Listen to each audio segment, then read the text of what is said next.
Thunder Rose by Geraldine Nolan, illustrated by Kadir Nelson. Rose was the first child born free and easy to Jackson and Millicent Magruder. I recall most vividly the night she came into this world. Hailing rain, flashing lightning, and booming thunder pounded the door, inviting themselves in for the blessed event. Taking in her first breath of life, the infant did not cry out. Rather, she sat up and looked around.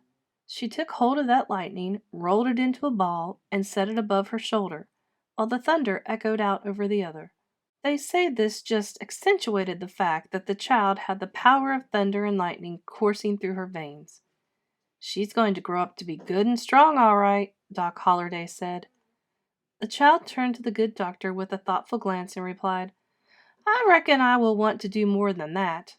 Thank you very kindly." Shifting her gaze to the two loving lights shining on her, which were her ma and pa, she remarked, "Much obliged to you both for this chance to make my way in the world." Then she announced to no one in particular, "I am right partial to the name Rose." So much in love with this gift of their lives, her ma and pa hovered over her in watchful splendor. Overcome with that love, they lifted their voices in song, an old song, and a melody so sweet and true, a lullaby passed down from the ages, echoing since the beginning of time. "There is a music ringing so sweetly in my ears," the newborn exclaimed. "It's giving me a fortunate feeling rumbling deep in the pit of me. I'll register it here at the bullseye set in the center of my heart, and see what I can do with it one day." Rose snored up plenty that first night, breathing on her own, rattling the rafters on the roof right along with the booming thunder. There was nothing quiet about her slumber. She seemed determined to be just as forceful as that storm. With the thunder and lightning keeping watch over her the rest of the night, her ma and pa just took to calling her Thunder Rose.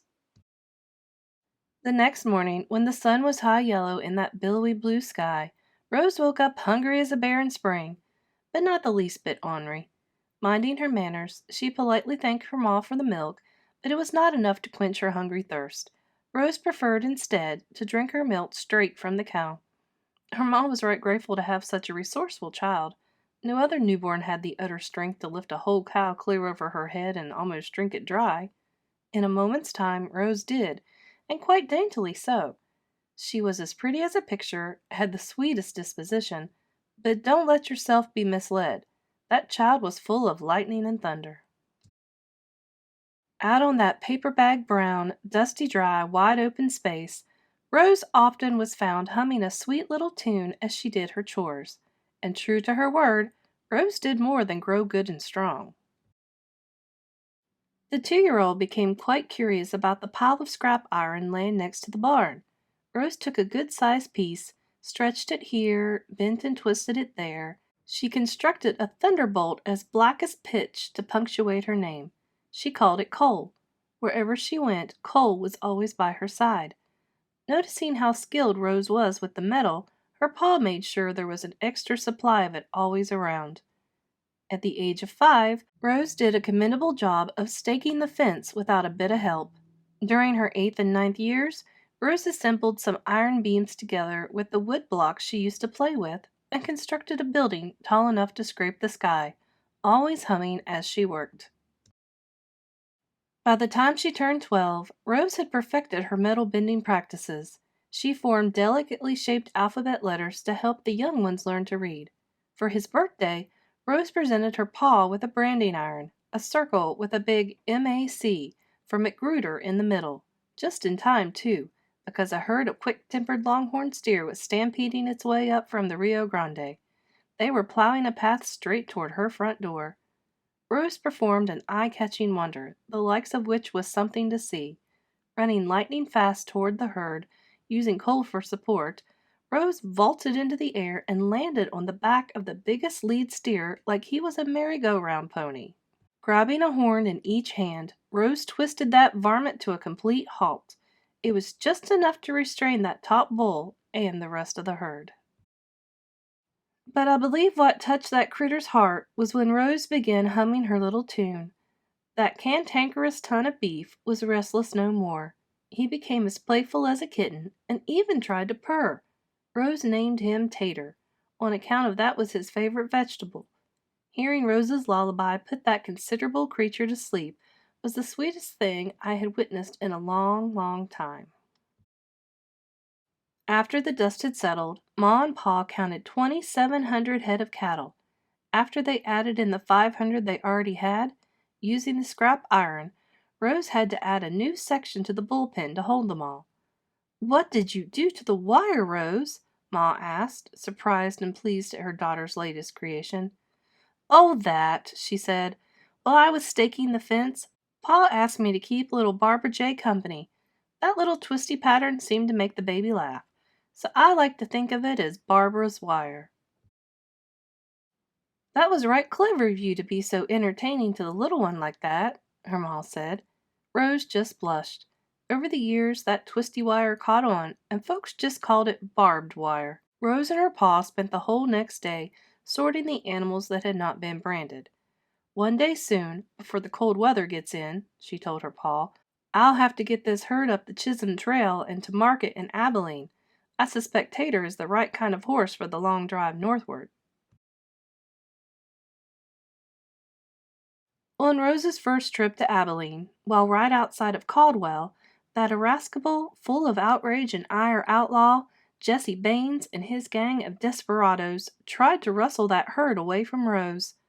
Using the spare metal rods she always carried with her, Rose lassoed those hot-tempered hooligans up good and tight. She dropped them all off to jail, tied up in a nice neat iron bow. "It wasn't any trouble at all," she told Sheriff Weaver. "Somebody had to put a stop to their thieving ways." But that wasn't the only thieving going on. The mighty sun was draining the moisture out of every living thing it touched. Even the rocks were crying out. Those clouds stood by and watched it all happen. They weren't even trying to be helpful. Why, the air had turned so dry and sour, time seemed to all but stand still, and there was not a drop of water in sight.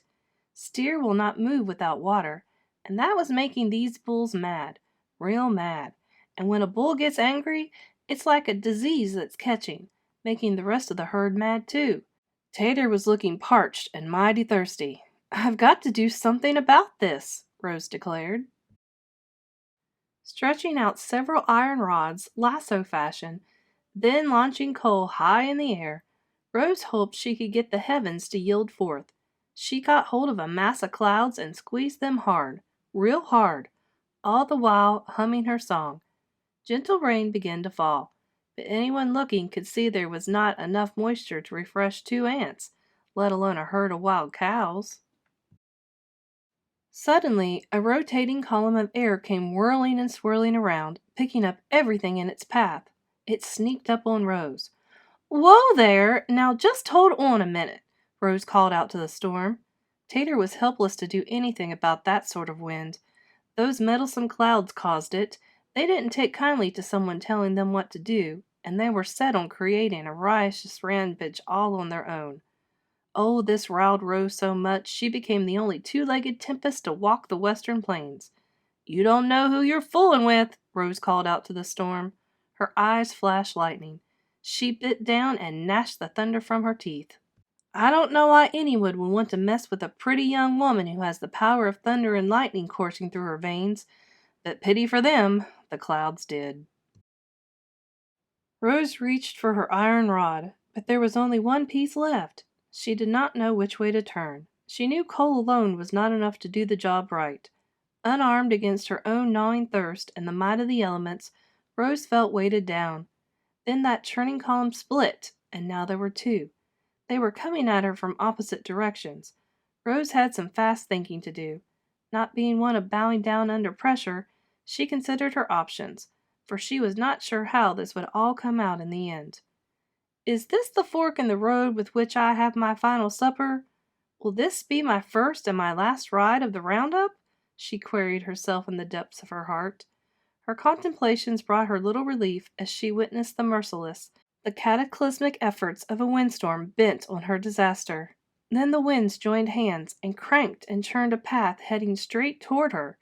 Calmly, Rose spoke out loud to the storm as she stood alone to face the wreck and ruin, the multiplying devastation. I could write at least one of you out to the end of time, but I've got this fortunate feeling rumbling deep in the pit of me, and I see what I can do with it this day," Rose said, smiling. The winds belted at a rumbling pitch. Rose squarely faced that storm. "Come and join me, winds!" She opened her arms wide as if to embrace the torrent. She opened her mouth as if she were planning to take a good long drink, but from deep inside her she heard a melody so real and sweet and true, and when she lifted her heart, she unleashed her song of thunder. It was a sight to see. Rose making thunder and lightning rise and fall to the ground at her command at the sound of her song. Oh, how her voice rang out so clear and real and true! It rang from the mountain tops. It filled up the valleys. It flowed like a healing river in the breathing air around her. Those tornadoes, calmed by her song, stopped their churning masses and raged no more, and gentle as a baby's bath, a soft, drenching and soaking rain fell. And Rose realized that by reaching into her own heart to bring forth the music that was there, she had even touched the hearts of the clouds.